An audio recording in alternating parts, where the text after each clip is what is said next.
is the culture. Is Right. to experience what real culture is, because as we know, we have lost our culture. We Right. were stripped of our culture. It's not that Right. that it was just completely lost. It was stripped from us Right. during slavery, and the things and the traumatic events that we've gone through, and then you turn around and you have the systemic injustice and the systemic slavery that we're under still to this day, and that has stripped away all culture that we might have had. I remember when I was younger, even we used to get to, like, the family used to get together, and it was at least 200 to 300 of us that would be together at one spot in one location. We got cookouts. You meet the cousins that you never knew you had. People asking you, "Do you remember me?" And you know you ain't never seen them before in your life.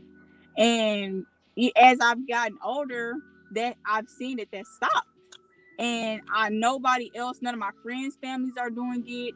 None of my coworkers' families are doing it. And Right. so we're slowly but surely losing family. And if you lose family, you lose culture, because the elders are the ones that help you remember and pass down traditions and things like that. So once you lose your elders, once you lose that connection, you lose that culture. And so I definitely think a big reason why a lot of people move back to Africa is for that reason. So what do you think about that, Adam? Yeah, definitely. Like you said originally, America will strip, a lot of things as far as culture and things of that nature from different demographics. It's not just Black people. Here, there's a heavy indoctrination that goes on for you to get behind the red, white, and blue, and flag, fly the flag of convenience, and cater to the tradition, the holidays, and all that stuff like that. And it strips you eventually over time. It strips you of, if you have Italian heritage, or if you have Hispanic heritage, you have African heritage. You start to adopt, where you are. You are what you eat. So We assimilate. Yeah. yeah, that is something that we as Africans, when we go back to Africa, that's one of our defining things. A lot of times we hear about the lions, we hear about Egypt, the pyramids, and things like that when you're young. So you have a little brief initiation into the culture of Africa, but it's nothing like actually going there. There's nothing like actually going there and seeing the kente cloth, seeing the ladies carrying the baskets over their head to the market, seeing the atmosphere of sea of Black faces, seeing the music, seeing the streets and how they operate their goods and sell. And you see donkeys still taking certain materials here, or you just see the food, the spices. There's so many things that go into that culture.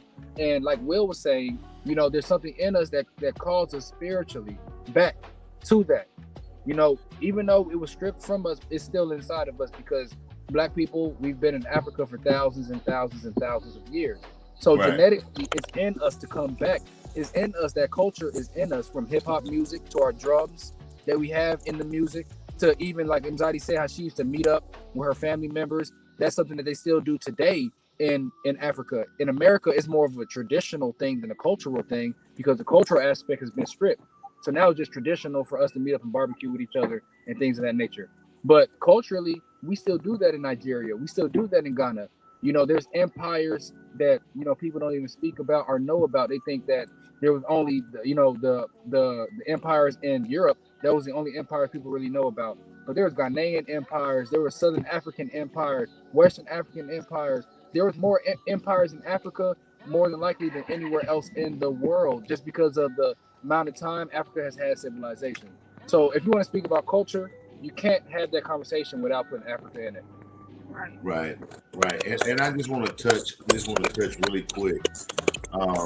We all know, like, about a week ago, I believe it was about a week ago.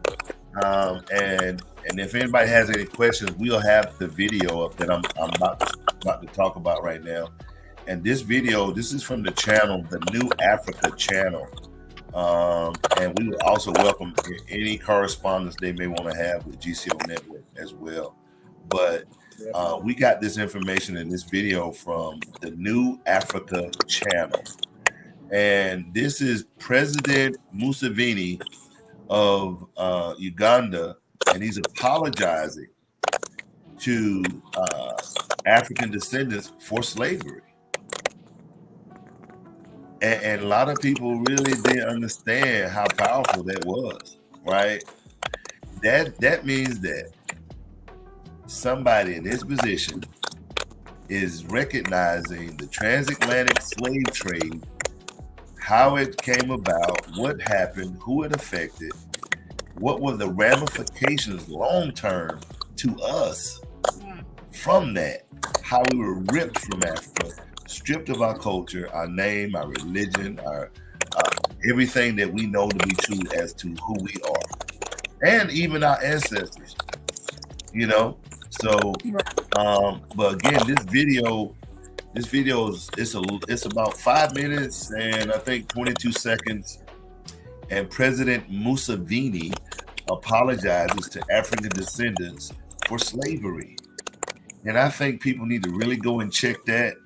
I don't know. We may have to reach out to the New Africa channel and see if we can repost that or just post that, and of course, give them their support for the information that they provided. But and he talked about how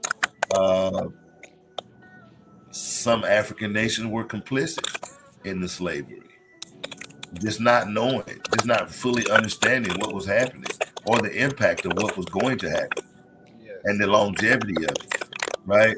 And that's something that's a completely different conversation. That's a whole different side of discussion. But to see a video like this, understand that somebody in his position as the president of Uganda is a public and publicly apologizing. And you see also in Kenya, okay, now they're saying, okay, hey, no, you guys are welcome. You're welcome. Come home. Come here. Come to Kenya. Come to Uganda. Come here. Come to Africa. So that goes back to okay, what's drawing us? Everybody knows where we're supposed to be. Yep. Absolutely. Everybody knows where we're supposed to be.